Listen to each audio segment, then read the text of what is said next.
శారదా మల్లేష్.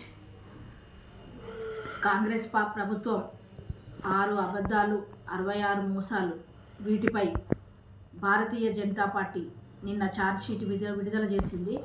ఎందుకంటే కాంగ్రెస్ ప్రభుత్వం అధికారంలోకి రావడానికి ప్రజలను నమ్మించి అబద్ధాలన్నీ చెప్పి మోసపూరితమైన వాగ్దానాలు చేసి ప్రజలను నమ్మబలికి అరచేతిలో వైకుంఠం చూపించి ప్రజలకు సంవత్సరం కాలంలో 100 రోజుల్లో 6 గ్యారంటీలు పూర్తి చేస్తా అని చెప్పి ఇప్పుడు 365 రోజులైనా ఒక్క హామీ కూడా నెరవేర్చకుండా పైగా ప్రజాధనాన్ని మొత్తం ఖర్చు పెట్టి ఈ వారం రోజులు విజయోత్సవ సభలను నిర్వహించడానికి రేవంత్ రెడ్డి గారికి ఎటువంటి హక్కు ఉంది అని భారతీయ జనతా పార్టీ ప్రశ్నిస్తుంది. ఎందుకంటే మీరు ఏం చేసిరని విజయోత్సవాలు చేసుకుంటున్నారు. ఏ ఒక్క హామీ నెరవేర్చిరో ప్రజలకు చెప్పాల్సిన బాధ్యత ముఖ్యమంత్రిగా రేవంత్ రెడ్డి గారికి ఉంది. ఎందుకంటే మీరు ఇచ్చిన హామీలలో ముఖ్యమైన ఒక 6 తీసుకుందాం. 6 ఒక్కటి కూడా మీరు నెరవేర్చలే. ఒకటి నెరవేర్చి ఉచిత బస్సు ప్రయాణ సౌకర్యం మహిళలకు కల్పించి బస్సుల సంఖ్య తగ్గించి వాళ్ళని ఎంత ఇబ్బంది పెట్టి వాళ్ళు ఎంత ఇబ్బందులు పడ్డారో మహిళలకు తెలుసు. ఎందుకంటే ఒక్క బస్సు కోసము 10 నిమిషాలకు వచ్చే బస్సుని గంటకు ఒక బస్సును చేసి వాళ్ళు ఎంత ఇబ్బంది పడ్డారు అనేది మహిళలకు తెలుసు. కాబట్టి ఆ పథకాన్ని మహిళలు కాదు కదా ఎవ్వరు కూడా హర్షిస్తలేరు. నిరుద్యోగులకు ఇబ్బంది అయింది, స్కూల్ విద్యార్థులకు ఇబ్బంది అయింది, అందరికీ కూడా ఇబ్బంది అయింది. బస్సుల సంఖ్య తగ్గడం వల్ల నువ్వు ఇచ్చిన ఈ ఉచిత ప్రయాణం అనేది ఎటువంటి ఉపయోగకరంగా ప్రజలకు లేదు. దాంట్లో మీరు ఫెయిల్ అయిపోయారు.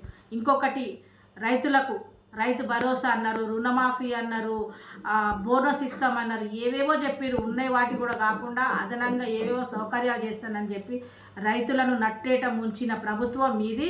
మీరు ఇంకా రైతు మహోత్సవ సభలు జరుపుకుంటున్నారంటే ప్రజలు మిమ్మల్ని చూసి నవ్వుతున్నారు. ఎందుకంటే ఇంకా మహిళలకు మహాలక్ష్మి పథకం అని ప్రతి మహిళకి 2500 ఇస్తా అని చెప్పి మీరు కనీసం ఆ పథకం ఎక్కడ పోయిందనే గుర్తు కూడా లేకుండా ప్రెస్ వాళ్ళు అడిగితే కూడా దానికి సమాధానం చెప్పలేని పరిస్థితిలో రేవంత్ రెడ్డి ఉన్నాడు. తర్వాత ఇంకా విద్యార్థులను కూడా మీరు మోసం చేసారు. విద్యార్థులకు ఏం చెప్పారు? విద్యా కార్డు ఇస్తాము, వాళ్ళకి 5 లక్షల వరకు వాళ్ళకి చదువుకోనికి రుణాలు ఇప్పిస్తాము, మూతబడ్డ ప్రభుత్వ పాఠశాలలన్నీ కూడా తెరిపిస్తాము, ఎన్నో ఆధునిక సౌకర్యాలతో పిల్లలకి విద్య అందిస్తామని చెప్పారు. ఆ మాటే లేదు. తర్వాత నిరుద్యోగులకు జాబ్ క్యాలెండర్ కల్పిస్తున్నారు, అది సంగతే లేదు.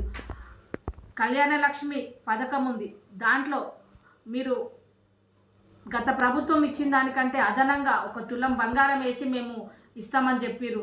సోనియా గాంధీ, రాహుల్ గాంధీ, ప్రియాంక గాంధీ, రేవంత్ రెడ్డి గారు ఇలా ప్రతి ఒక్క సభలు తెలంగాణలో సభలు పెట్టి ఎలక్షన్ టైంలో నోటికొచ్చిన వాగ్దానాలు చేసి ఈరోజు ప్రజలకు ఎటువంటి హామీలు నెరవేర్చకుండా పైగా ప్రజలు ప్రశ్నిస్తుంటే ఒకసారి హైడ్రా అని, ఒకసారి మూసి ప్రక్షాళన అని, ఓసారి సుందరీకరణ అని ఇట్లా ప్రజలను ప్రలోభపెట్టి వాళ్ళని మోసం చేస్తున్న ఈ రేవంత్ రెడ్డి ప్రభుత్వం కోసం భారతీయ జనతా పార్టీ ఊరుకోదు.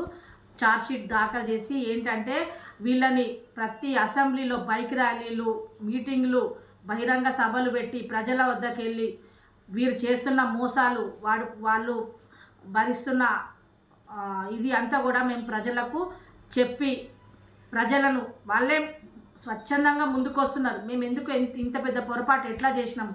ఇందిరమ్మ ఇల్లు అన్నారు, మాకు అవి అన్నారు.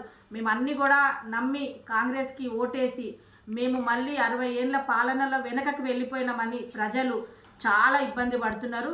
కాబట్టి భారతీయ జనతా పార్టీ ప్రతిపక్షంలో ఉండి తప్పకుండా ఈసారి రేవంత్ రెడ్డిని ప్రశ్నిస్తాము, ఆ ప్రభుత్వాన్ని ప్రశ్నిస్తాము. ఎందుకంటే మీరు ఇచ్చిన హామీలు నెరవేర్చకుండా మీరు మళ్ళీ విజయోత్సవ సభలు చేయడమే కాకుండా ప్రజలను ఇంకా మోసం చేయడానికి ప్రయత్నిస్తున్నారు. కాబట్టి భారతీయ జనతా పార్టీ ప్రతి అసెంబ్లీలో వీడియో రూపంలో మీరు మాట్లాడిన ఎలక్షన్లలో మీరు మాట్లాడిన క్లిప్పింగ్స్ అన్నీ కూడా చూపించుకుంటూ మరి ప్రజలను చైతన్యవంతంగా ఉన్నారు వాళ్ళు. ఈసారి మీ ప్రభుత్వం ఎక్కువ రోజులు ఉండదు. మీకు 100 రోజుల గడువు కాదు కదా, 365 రోజులు ఇస్తే కూడా కనీసం ఒక్క హామీ నెరవేర్చని మిమ్మల్ని ప్రజలు బుద్ధి చెప్పడానికి రెడీగా ఉన్నారు. ఈ విషయంలో భారతీయ జనతా పార్టీ తప్పకుండా ప్రజల పక్షాన నిలిచి పోరాడి ప్రజలకు న్యాయం చేస్తుందని మేము కోరుకుంటున్నాం. భారత్ మాతాకి జై.